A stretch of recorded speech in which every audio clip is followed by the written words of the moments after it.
Naideklara bilang Federal Democratic Republic ang Nepal noong May 2, 2008. Na mga puntong ito nagtapos ang Shah Dynasty na nagsimula pa noong 18th century sa pamumuno ni King Prithvi Narayan Shah na siyang nag-unite sa Kingdom of Nepal into a single nation. Nagkaroon ng 10 monarkiya ang bansa na umikot sa Hinduism. Isa sa mga rason kung bakit natapos ang Shah Dynasty ay dahil na rin sa kalunos-lunos na trahedya na nangyari noong 2001. Ang kasong ito na marahil ang isa sa pinakadramatic na royal event sa balat ng lupa. Nangyari ang trahedyang ito noong June 1, 2001, Biyernes ng gabi. Nagtipon-tipon ang royal family para maghapunan sa billiard hall ng Narayanti Palace sa Kathmandu. Normal lamang ang lahat nang magsimula ang piging. Ngunit maya-maya ay biglang nagkaroon ng sigalot sa pagitan ni Prince Dipendra, ang Crown Prince ng Nepal, at ang ina nitong si Queen Aishwarya. Nagalit ang reyna dahil hindi ito sang-ayon sa plano ng anak na pakasalan ang nobya nitong si Devyani. Para sa reyna ay hindi nababagay ang dalaga sa kanilang pamilya. Hindi lamang ang reyna ang may ayaw sa desisyon na ito ng prinsipe, kundi pati na rin ang hari ng Nepal na si King Birendra. Nagbanta ang hari na tatanggalan niya ng mana ang anak kung susuwayin nila ang kanilang pinag-uutos. Nagmakaawa ang prinsipe sa kanyang mga magulang, ngunit sarado ang isip at puso ng mga ito. Kahit na anong paliwanag at pakiusap ng prinsipe sa kanyang mga magulang ay hindi niya mapapayag ang mga ito. Ito ang naging mitsa ng madugong trahedya na halos umubos sa royal family ng Nepal. Base sa official report ng Nepalese government, bumalik si Prince Dipendra sa kanyang kwarto matapos ang mainit na pagtatalo sa pagitan ng kanyang mga magulang.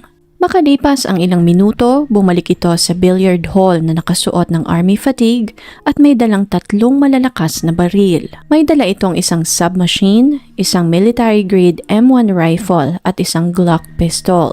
Nang makapasok ng pinto ay agad nitong pinaputukan lahat ng tao sa billiard hall. 10 tao ang naruroon kasama ang kanyang ama at ina. 5 ang kumpirmadong nasawi on the spot at 4 naman ang sugatan. Nang bumagsak ang lahat ng tao sa sahig, saka naman itinutok ni Prince Dipendra ang baril sa kanyang sintido at saka kinalabit ang gatilyo. Mabilis namang dumating ang tulong, ngunit huli na ang lahat para sa 5 miyembro ng royal family. Si Prince Dipendra naman ay naitakbo pa sa ospital at nanatili pa sa ICU bago ito binawian ng buhay. Dahil namayapa na nga ang hari, naideklara pang King of Nepal si Prince Dipendra habang nasa coma ito sa ICU dahil siya nga ang next in line in succession. Nang parehas na araw, ipinakrimate ang katawan ng prinsipe at hindi na rin ito isinailalim sa autopsy.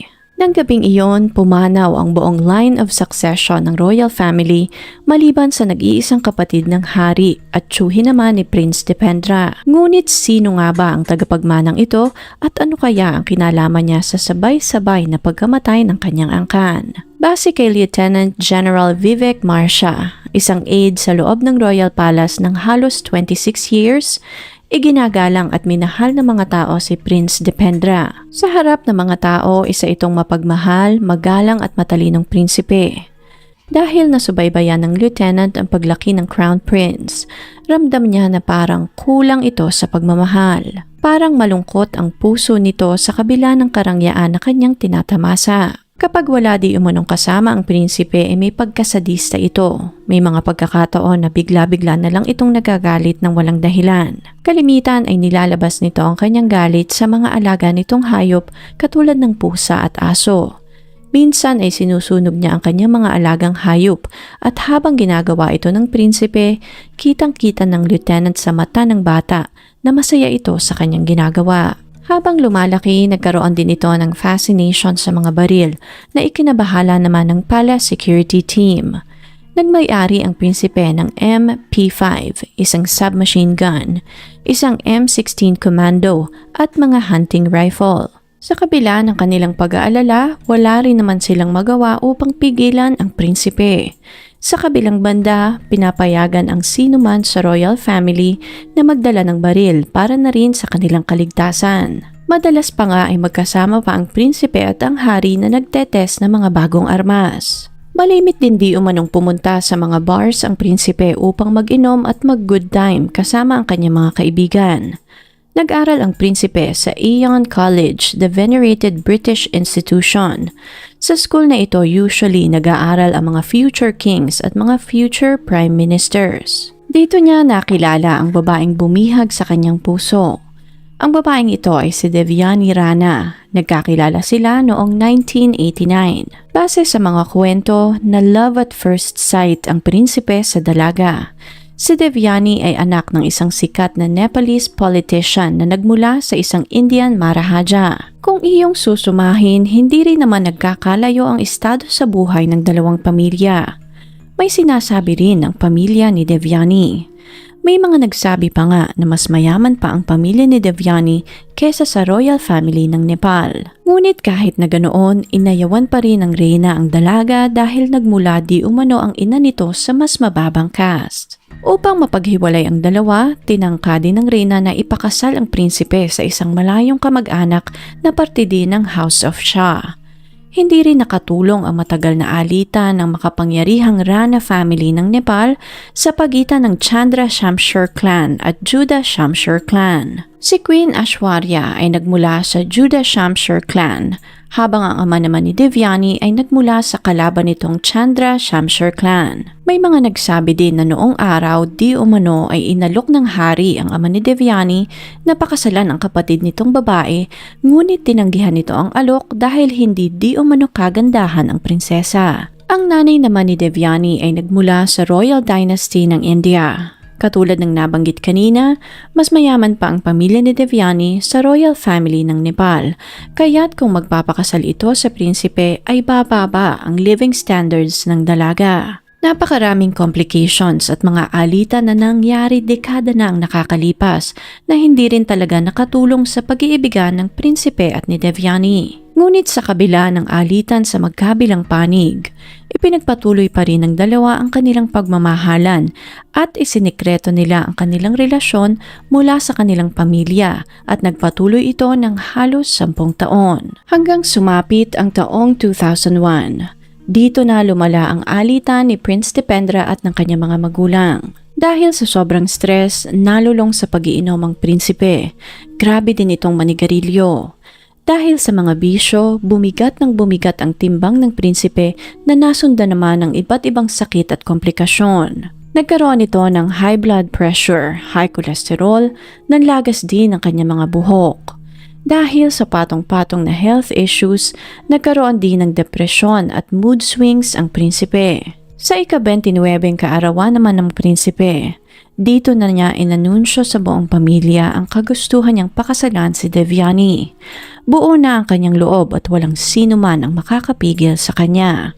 Nagpanta din ito na papatayin niya ang sino mang magtangkang pumigil sa kanilang planong pagpapakasal. Hindi naman nakapagpigil ang kapatid ng prinsipe na si Princess Shruti.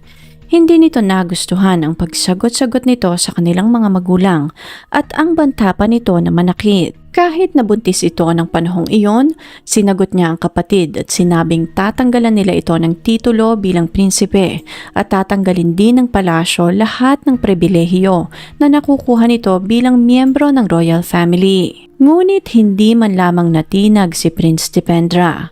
Siguradong sigurado ito sa kanyang pagmamahal kay Devyani at katulad ng nabanggit kanina, hindi niya hahayaan na may humarang sa kanilang mga plano. Nakarating naman ang balitang ito kay Devyani na tutol nga di umano sa kanilang pagmamahalan ang hari at reyna.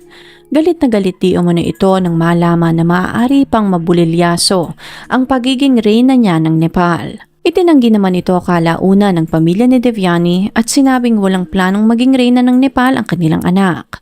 Ngunit ano nga ba ang totoong dahilan kung bakit bigla na lamang namaril ang prinsipe? Base sa call records na nakalap matapos ang pamamaril, nakausap pa ni Prince Dipendra sa telepono si Devyani bago mangyari ang insidente. May isang tawag pa si Devyani na humihingi ng tulong sa security team na hanapin agad si Prince Dipendra. Nang gabing iyon, nakainom ang prinsipe at nakahit-hit rin ng hashish na may halong isang itim na substance. Makalipas ang ilang sandali, nagpaalam na ito kay Devyani at sinabing matutulog na ito at mag-uusap silang muli kinabukasan. Ngunit hindi mapakali si Devyani dahil parang may kakaiba sa prinsipe ng gabing iyon.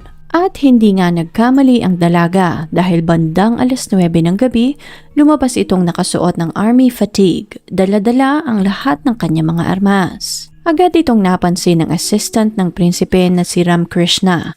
Akala nito nung una ay gusto lamang nitong magpahangin sa labas. Tinanong pa nga nito ang prinsipe kung dadalhin niya ba ang emergency bag nito at sumagot naman ang prinsipe na hindi na ito kailangan at inutusan siya nitong magpahinga na sa kanyang kwarto. Dumiretso ang prinsipe sa billiard hall at pagkabukas ng pinto ay pinutokan nito ang kisame at ang kanlurang bahagi ng billiard hall. Dito na humarap ang prinsipe sa hari at saka naman pinaputukan si King Birendra. Tumama ang bala sa lieg at tiyan ng hari. Dead on the spot si King Birendra. Dali-dali namang tumakbo ang mga tao upang sakluluhan ang hari, ngunit hindi na ito humihinga. Lumabas ang prinsipe mula sa billiard hall at saka ihinagis ang kanyang baril sa pinakamalapit na hagdanan sa may inner garden. Akala ng lahat ay tapos na ang pamamaril, ngunit makalipas lamang ang ilang minuto ay muling bumalik ang prinsipe sa billiard hall. Muli nitong nilapitan ang nakahandusay ng hari at saka muling pinaputukan sa ulo. Pagkatapos noon ay bumaling ito sa mga tao at saka pinaputukan ng iba pang mga tao sa billiard hall. Matapos ang pamamaril, tumulak naman ito sa inner garden. Dito na siya sinundan ng kanyang ina na si Queen Aishwarya at ang isa pa niyang kapatid na si Prince Niranjan. Nakiusap ang mag-ina sa prinsipe na itigil na nito ang pamamaril, ngunit walang planong tumigil ang prinsipe. Wala na itong pinapakinggan ng mga oras na iyon, kaya't itinutok nito ang baril sa kanyang ina. Nang kalabitin ng prinsipe ang baril, naharang ni Prince Niranjan ang bala, kaya't bumagsak din ito sa sahig. Napagtanto ng reyna na wala na sa matinong pag-iisip si Prince Dipendra, kaya tumakbo ito palayo sa anak. Ngunit naabutan din siya ng prinsipe. Itinutok ng prinsipe ang baril sa noo ng kanyang ina at saka kinalabit ang gatilyo. Matapos iyon, saka naman niya itinutok ang baril sa kanyang sintido at saka kinalabit ang gatilyo. Bandang 9:05 ng gabi, natapos ang putukan sa loob ng palasyo. Maraming mga bersyon ng kwento ang lumabas kung ano di umano ang totoong nangyari ng gabing iyon sa palasyo. Ngunit sa kasamaang palad ay wala nang makakaalam ng katotohanan dahil na-wipe out na ang royal family ng Nepal. Base naman sa ibang artikulo, nagalit di umano ang prinsipe sa ama nang magdesisyon itong aprubahan ang constitutional monarchy na parang katulad ng British monarchy. Hindi ito nagustuhan ng prinsipe dahil masyado itong nagiging malambot at lenient sa kanyang pamamalakad. Hindi nito nagustuhan na binibigyan ng hari ng kapangyarihan ang mga taong hindi naman miyembro ng kanilang pamilya. Nag-alala din di umano ito na baka dahil doon ay mabulilyaso pa ang trono na dapat sana'y kanyang mamanahin dahil nga marami ng tao ang pwedeng makialam at magdesisyon sa kanilang kapalaran. Ang sentimyentong ito ng prinsipe ay sinang-ayunan din ng tiyuhin nito na si Gyanendra. Katulad ng nabanggit kanina, nasawi sa insidente si King Birendra, ang reyna ng Nepal na si Queen Aishwarya, si Prince Niranjan, si Prince Shruti na kapatid na babae ng prinsipe at ang Crown Prince na si Prince Dipendra. Marami pang ibang nadamay at iba pang namatay, ang iba naman ay nasugatan. Nasawi din ang pinsan ni King Birendra na si Princess Jayanti at si Ketaki Chester na pinsan din ng hari.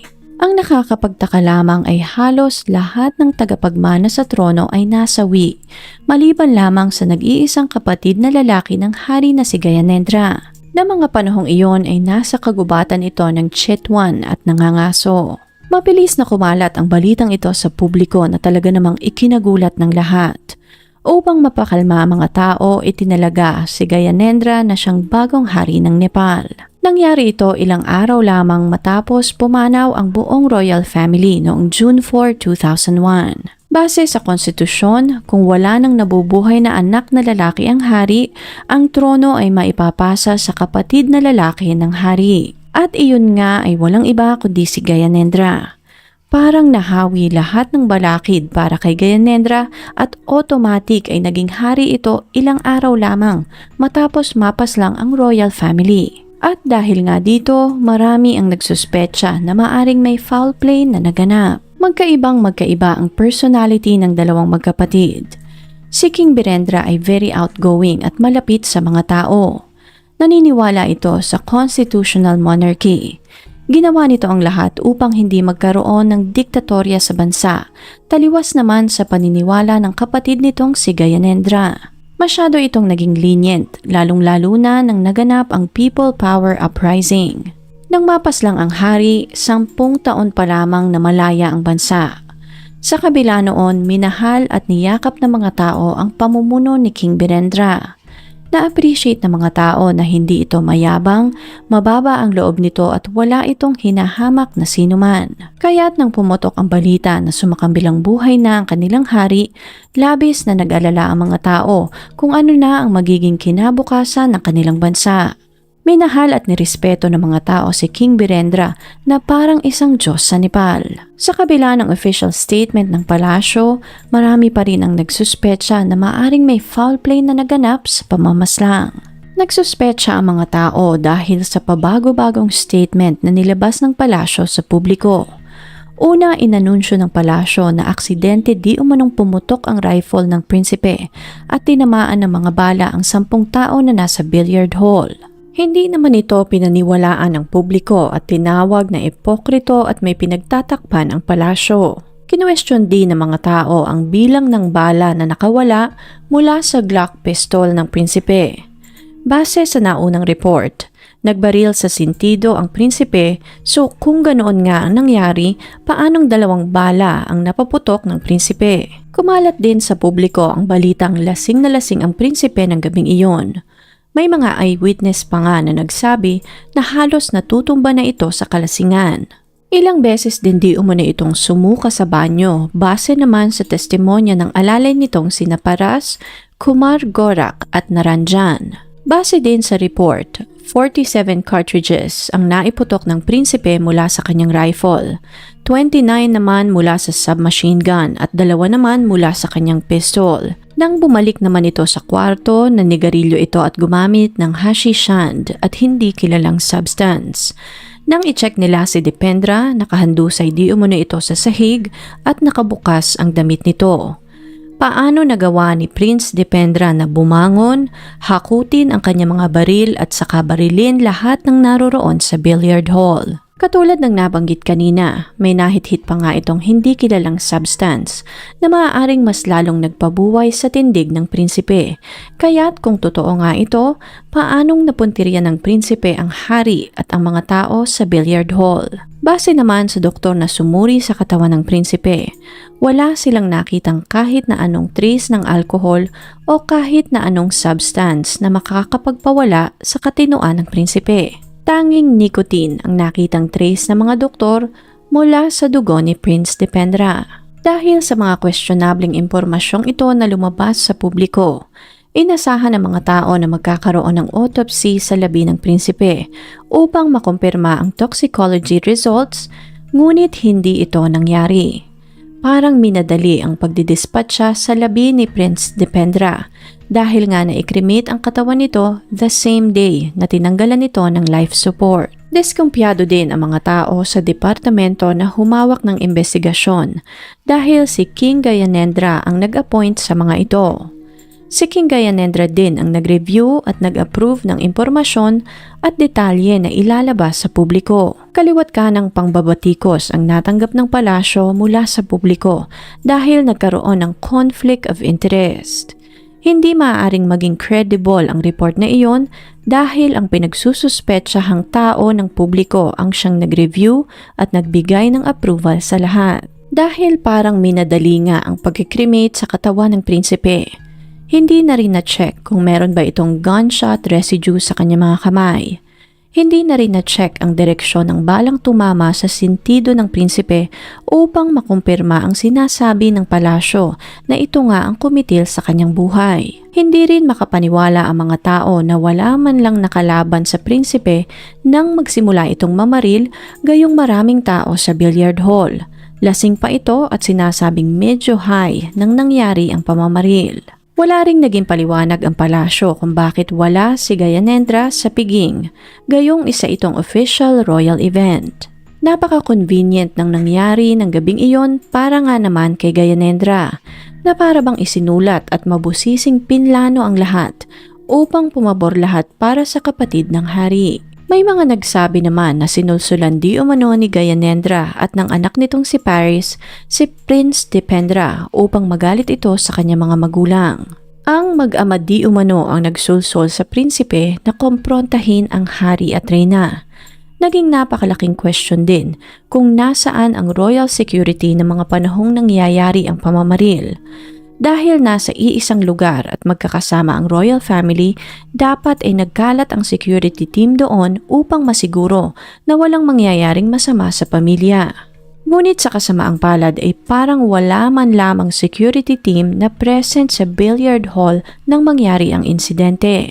Nakakapagtaka din na ang mga tama ng baril ni Prince Dipendra ay nasa kaliwang sentido, gayong right-handed ito.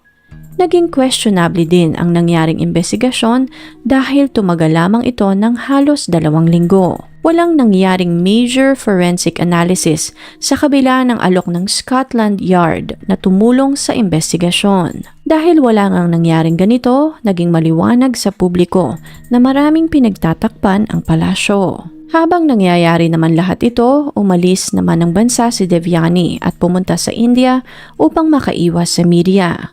Si Devyani sana ang isa sa pinaka-importanting tao na makapagbibigay linaw kung ano talaga ang totoong estado nito ng gabing mangyari ang insidente dahil siya ang huling taong nakausap ng prinsipe sa telepono. Ngunit sa kasamaang palad, hindi ito nagbigay ng pahayag sa mga pulis o sa press, kaya't wala din itong naiambag upang malinawan ng publiko sa kung anong totoong nangyari ng gabing iyon sa palasyo. Hindi na rin ito bumalik ng Nepal matapos ang insidente. Nang mangyari ang insidenteng ito, hindi rin maganda ang political climate sa Nepal dahil sa Maoist insurgency. Isa itong movement na naglalayong i-abolish ang monarkiya sa Nepal. Layo ng grupong ito na isulong ang pro-democratic, pro-education at pro-women's right movement. Katulad ng nabanggit kanina, bago sumapit ang taong 1990, ang Nepal ay isang monarkiya. Ngunit binago ito ni King Birendra. Nagbigay daan ito sa mga tao at nagbuo ng isang democratic-style government. Ngunit matapos nga ang pagkakapas lang ng royal family, mabilis na nagbago ang lahat. Nasuspinde ang freedom of speech, nasuspinde din ang pagpapalawig ng balita ng press. Filtered na rin ang mga komunikasyon at pinagbawalan din ng publiko na magsagawa ng public demonstrations at rally. Pati mga political leaders na sumusuporta sa demokrasya ng bansa ay ipinakulong din ng bagong hari. Sa loob lamang ng 1 taon, nawasak ni King Gyanendra lahat ng mga grupo na nagsusulong ng demokrasya sa bansa. Sa paliwanag ni Gyanendra, ginawa niya iyon upang magkaroon ng kaayusan sa Nepal. Ngunit hindi ito nagustuhan ng mga tao. Para sa kanila, tinanggalan sila ni King Gyanendra at ang buong bansa ng kalayaan. Meron din namang mga nagsabi na walang conspiracy na nangyari. Ito ay dahil ng maganap ang insidente, nasugatan din ang asawa ni King Gyanendra na si Queen Komal. Kung pamilya nga nila ang may kagagawan, imposibleng saktan nila ang miyembro ng kanilang pamilya. Bukod doon, lahat ng eyewitness na naroroon sa piging ay walang ibang itinurong sospek kundi si Prince Dipendra. Ngunit sa kabila ng lahat ng ito, hindi rin nagtagal ang paghahari ni King Gyanendra. Nagkaroon ng kaliwat ng pagpoprotesta sa Nepal kaya't walang nagawa ang hari kundi i-give up ang kanyang kapangyarihan sa parlamento noong 2006. Matapos ang 2 taon, nanalo ang parlamento na i-abolish ang monarkiya sa Nepal. Nang mangyari ito, napilitan si Gyanendra na umalis ng Royal Palace. Nanatili ito sa bansa kasama ang kanyang pamilya, ngunit simula noon ay namuhay na sila bilang isang commoner at private citizen. Sa kasamaang palad, hindi na rin naging malinaw kung ano talaga ang nangyari sa palasyo ng gabing iyon. Lahat ng nakasaksi ay tikom ang bibig at lahat ng nasangkot ay ayaw na ring magsalita. Matapos ang insidente, katulad ng nabanggit kanina, umalis si Devyani ng Nepal upang makaiwas sa atensyon.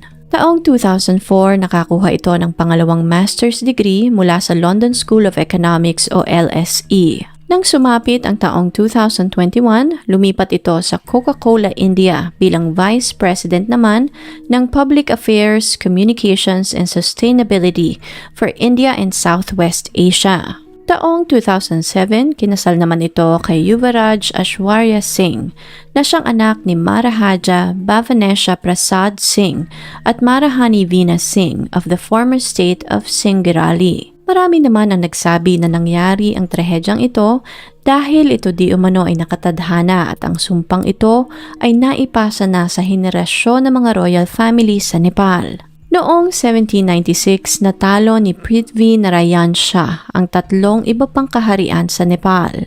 Matapos ang pagkakapanalo, doon ito inanunsyo na siya na ang bagong hari ng bansa. Habang naglalakad papunta ng Kathmandu Valley, mayroon siyang nakasalubong na isang ermitanyo. Napansin ng hari na parang pagod at gutom at uhaw ang ermitanyo. Binigyan niya ito ng yogurt nang sa ganon ay maibsan kahit na papano ang gutom at pagod nito. Tinikman ito ng ermitanyo at pagkatapos ay ibinalik ang tasa na may yogurt sa hari. Dito na nagsalita ang ermitanyo at inutusan ang hari na kainin ang yogurt dahil ng puntong iyon ay may basbas na ito at banal na ang nasabing pagkain. Ngunit tinanggihan iyon ng hari dahil medyo nadiri ito dahil nga nalawayan na iyon ng ermitanyo. Itinapon ng hari ang yogurt at tumalsik ito sa paa ng hari. Napuno ng yogurt ang 10 daliri sa paa ni King Prithvi Narayan Shah. Dito na nagsalita ang ermitanyo at sinabing nagkamali ito ng hahamakin. Kung kinain sana ng hari ang yogurt ay matutupad lahat ng hilingin nito, ngunit dahil sa pride at pagtanggi naman sa alok ng ermitanyo ay hindi na mangyayari lahat ng nais ng hari. At dahil doon, isinumpa ng ermitanyo na babagsak ang dynasty pagkatapos ng 10 henerasyon. Maraming mga Nepalese ang naniniwala sa kwentong ito na ang pagkamatay ng pamilya ni King Birendra, ang pang-11 ruler ng Shah dynasty, ay nagtapos dahil sa ancient legend na ito. Ang nangyaring ito sa royal family ng Nepal ang siyang pinaka-tragic at pinaka-misteryosong pangyayari sa modern history. Ngunit ano po sa inyong palagay? Maaari nga kayang may kinalaman si King Gyanendra sa pagkamatay ng royal family o maaari din kayang talagang nawala na sa tamang wisyo ang prinsipe kaya't nagawa niyang paslangin ang kanyang buong pamilya. Kung inyo pong nagustuhan ang kasong ito, please leave a comment and consider subscribing. Tap nyo na rin po ang notification bell para updated kayo sa mga susunod pang videos. Salamat po and ingat!